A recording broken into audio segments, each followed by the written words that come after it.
اعوذ باللہ من الشیطان الرجیم بسم اللہ الرحمن الرحیم۔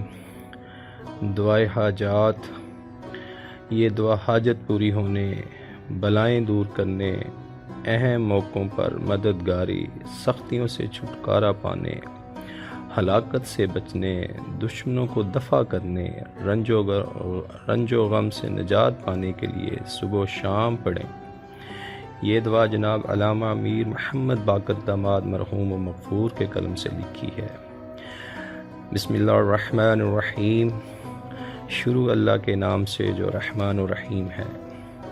میں نے ملک الموت دنیا کی روح حقیقت کے قلعہ میں پناہ حاصل کر لی ہے، اور میں عزت و عظمت، ہیبت و قدرت، جلال و جمال، کمال و کبریائی اور سخاوت و قوت کے مالک سے وابستہ ہو گیا ہوں۔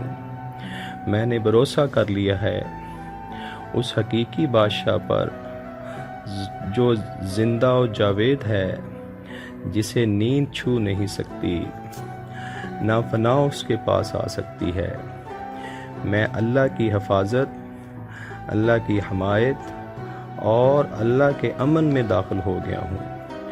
واسطہ ہے اے حق کاف ہا یا عین صاد کا، اور واسطہ ہے حق کے ہا میم عین سین کاف کا، اور بہت جلد اللہ تجھے ان لوگوں سے بچا لے گا۔ وہ بہت سننے والا اور بہت جاننے والا ہے۔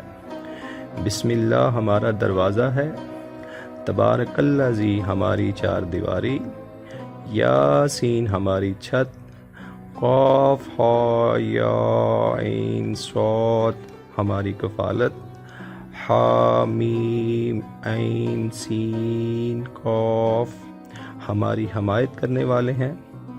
بہت جلد اللہ تیری ان سے حفاظت کرے گا، اور وہ بہت سننے اور بہت جاننے والا ہے۔ لا الہ الا اللہ، اس کا حصار محمد الرسول اللہ اس کا قفل اور کنجی، اور علی ولی اللہ اس کا دروازہ ہے۔ صدق اللہ العلی العظیم۔ اللہم صل علی محمد وآل محمد وعجل فرج۔